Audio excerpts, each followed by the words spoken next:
देखो, हम लोग शुक्राणु के बारे में पढ़ेंगे, ठीक है। यही देखो शुक्राणु की संरचना है। इसका आकार जो होता है 60 माइक्रोमीटर के आसपास होता है, ठीक है। 60 माइक्रोमीटर के बारे में तुम सपना भी नहीं सोच सकते कितना छोटा हो सकता है। आया बात समझ में? 60 माइक्रोमीटर इतना छोटा होता है कि तुम लोग सपना में भी नहीं सोच सकती है। सोचो, इसको जूम करके इतना दिखाया गया है। देखो, इसके बारे में थोड़ा सा बताते हैं, ठीक है। मान लो कोई 1 मीटर का चीज है, इसकी लंबाई कितनी है? 1 मीटर, ठीक है। और 1 माइक्रोमीटर का मतलब होता है 1/10⁻6। 10⁻6 को हम लोग इसे भी लिख सकते हैं क्या? 10 शून्य। देखो, इकाई, दहाई, सैकड़ा, हजार, 10,000, लाख, 10 लाख, ठीक है। मतलब 10 लाख का 1 भाग 1 माइक्रोमीटर कहलाता है। 10 लाख का 1 भाग 1 माइक्रोमीटर। मान लो इसकी लंबाई कितनी है? बीच से काटो, ये कहला गया 2 भाग। इसको 20 से काटो, कहला गया 4 भाग। इसको फिर 20 से काटो, 1 2 3 4 5 6 7 8 भाग कहलाया। देख रहा है, जितना ज्यादा भाग कर रहे हैं उतना छोटा छोटा हो जा रहा है। अब 8 भाग नहीं हुआ है, और छोटा करो, ये हो जाएगा 16 भाग। और छोटा करेंगे, ये कितना हो जाएगा? 32 भाग। देखो, मात्र 32 भाग हुआ नहीं, कितना कुछ छोटा हो गया। इसको पता है कितना भाग में तोड़ना है? 10 लाख भाग में। इसको इसी 10 कितना भाग में तोड़ना है? 10 लाख भाग में। 10 लाख भाग में काटने के बाद जो 1 भाग रहेगा वही कहलाएगा 1 माइक्रोमीटर। बोलो, तनी सा इतनी योग दिखेगा? थोड़ा सा बिंदु क्या आकार का भी पता नहीं चलता है। सोचो, ठीक है। और शुक्राणु का जो आकार होता है लगभग 60 माइक्रोमीटर का होता है, ठीक है। तो कभी हमको दिख सकता है क्या? इसका मतलब बहुत ज्यादा छोटा होता है, ठीक है। हम लोग अपना नंगा आंखों से नहीं देख पाएंगे, ठीक है। इसे देखने के लिए क्या चाहिए? माइक्रोस्कोप, नहीं, वो भी विशेष किस्म का, ठीक है। हाँ, यदि साधारण सूक्ष्मदर्शी का हम लोग उपयोग करेंगे उससे हम लोग शुक्राणु को नहीं देख पाएंगे। शुक्राणु, हाँ, इसके लिए क्या चाहिए? उच्च आवर्धन क्षमता वाला चाहिए होता है, ठीक है। इतना छोटा होता है शुक्राणु। एक शुक्राणु की संरचना देखो इसी प्रकार से होती है। जब उसको हम लोग बड़ा करके देखते हैं तो कुछ इसी प्रकार का दिखता है, ठीक है। पूरे शुक्राणु के भाग को हम लोग 3 भाग में बांट देते हैं, ठीक। ऊपर का भाग कहलाता है सिर, बीच वाला भाग कहलाता है मध्य भाग, और लास्ट वाला भाग कहलाता है पूंछ। कोई कोई किताब में क्या होता है या कहीं कहीं पर देखेगा तो कहेगा कि शुक्राणु के 4 भाग होते हैं, ठीक। कहीं कहीं पर लिखा हुआ रहता है शुक्राणु के 4 भाग, और कहीं कहीं पर लिखा रहेगा शुक्राणु के 3 भाग। दोनों बात को समझो। यदि 4 भाग कहेगा, दोनों लिखेंगे कोई गलती नहीं होगा, ठीक है। शुक्राणु के 4 भाग लिखो, चाहे यदि 4 भाग लिखना रहेगा तो ऐसे लिखते हैं। पहला भाग को सिर कहेंगे, दूसरा भाग को ग्रीवा कहेंगे, तीसरा भाग को मध्य भाग, और चौथा भाग को पूंछ। यहाँ तक कोई दिक्कत है? और यदि 3 भाग में लिखना रहेगा तो सिर लिखेंगे, मध्य भाग लिखेंगे, पूंछ लिखेंगे, ठीक है। तो कहीं पर 4 भाग भी रहता है और कहीं पर 3 भाग भी रहता है। इसमें कोई कंफ्यूजन नहीं होना चाहिए, ठीक है। अब देखो, हर एक भाग का अपना अपना अलग महत्व होता है, अपना अलग अलग कार्य भी है, ठीक है। जैसे सिर में देखो, तो सिर में 2 संरचना दिखाई दे रही होगी, नहीं? उसका जो ऊपर का जो भाग रहता है हल्का नुकीला जैसा रहता है, उसको हम लोग कहते हैं एक्रोसोम, ठीक है। इसको क्या कहते हैं? एक्रोसोम। ये देखने में सिर्फ छोटा लगता है, इसका कार्य बहुत ज्यादा गंभीर होता है, ठीक है।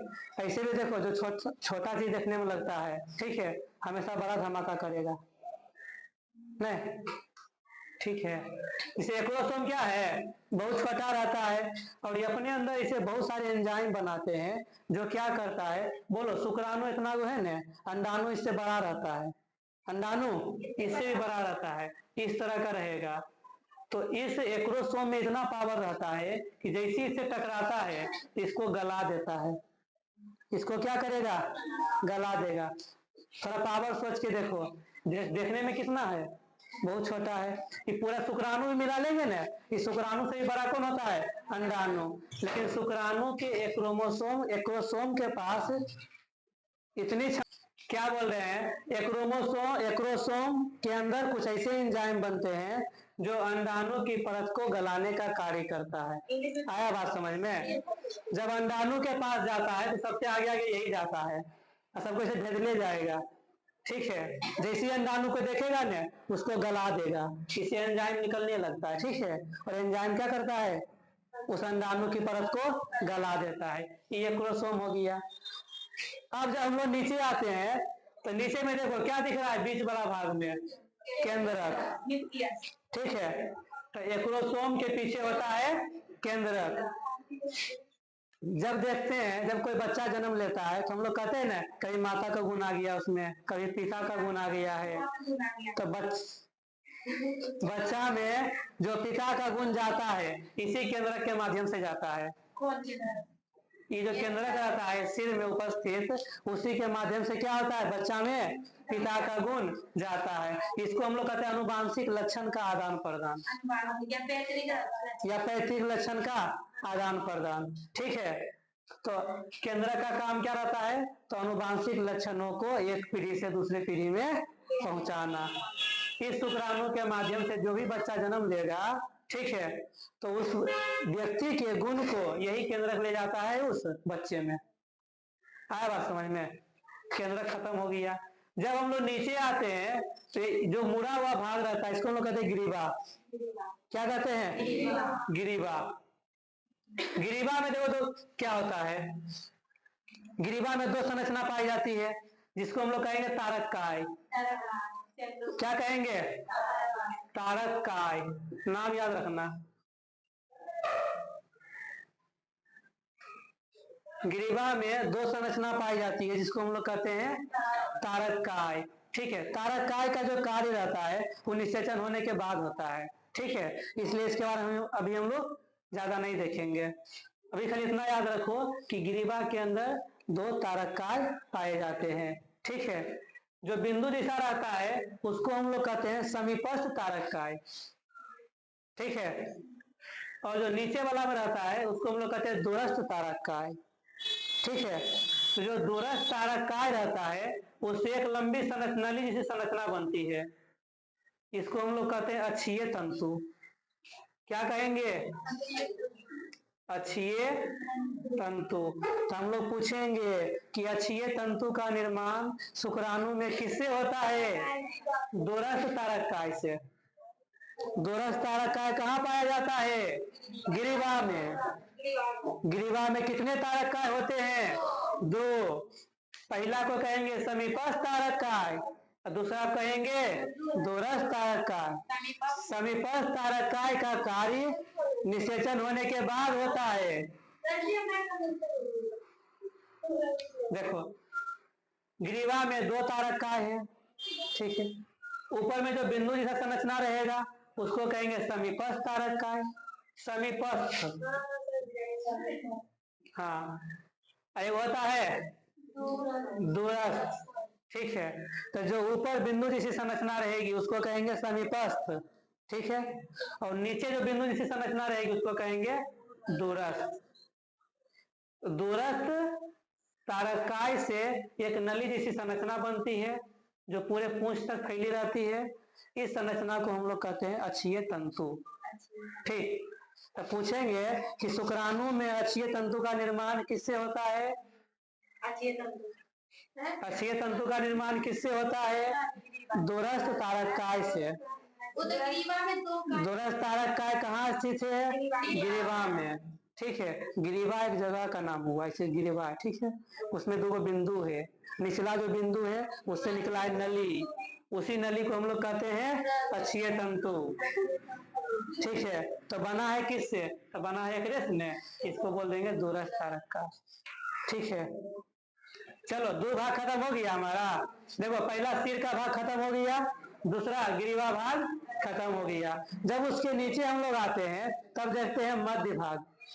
ठीक है, शुक्राणु का तीसरा भाग कौन होता है? मध्य भाग होता है। ठीक है, मध्य भाग में देखो एक विशेष संरचना पाई जाती है जो जाल जैसी फैली रहती है। जो क्या है? जाल जैसी फैली रहती है। इस संरचना को हम लोग कहते हैं माइटोकॉन्ड्रिया। इसको क्या कहेंगे? माइटोकॉन्ड्रिया।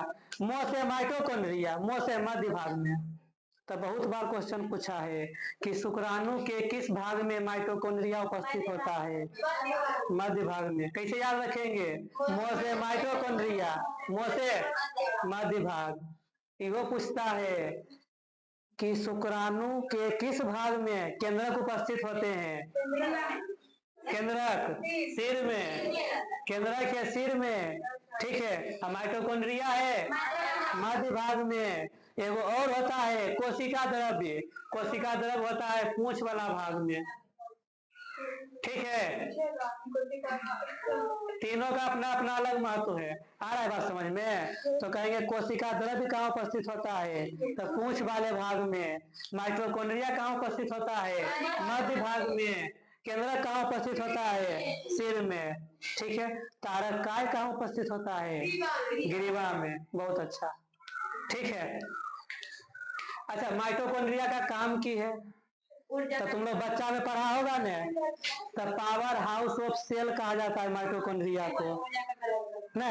कोशिका का ऊर्जा घर, मतलब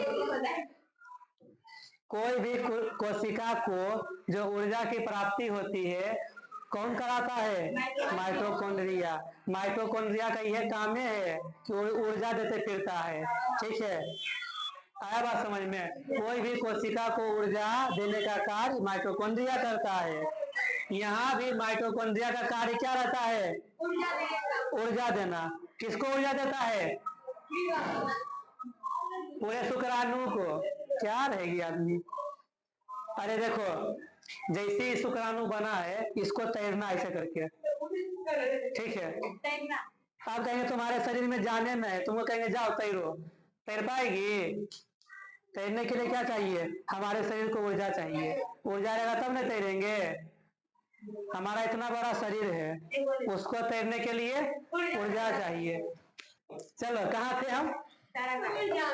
हाँ, देखो जिस तरह से हमें तैरने के लिए हमारे शरीर को ऊर्जा चाहिए, उसी तरह से शुक्राणु भी क्या करता है? तैरता है। उसको भी तैरने के लिए ऊर्जा चाहिए होता है। ठीक है, तो ऊर्जा देने का कार्य करता है माइटोकॉन्ड्रिया।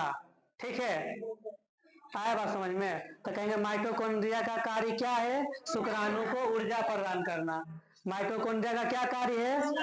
शुक्राणु को ऊर्जा प्रदान करना। माइटोकॉन्ड्रिया किस भाग में पाया जाता है? मध्य भाग में। याद हो गया? ठीक है, अब आते हैं नीचे। अब क्या आएंगे? शुक्राणु का सबसे अंतिम भाग कहलाता है पूंछ।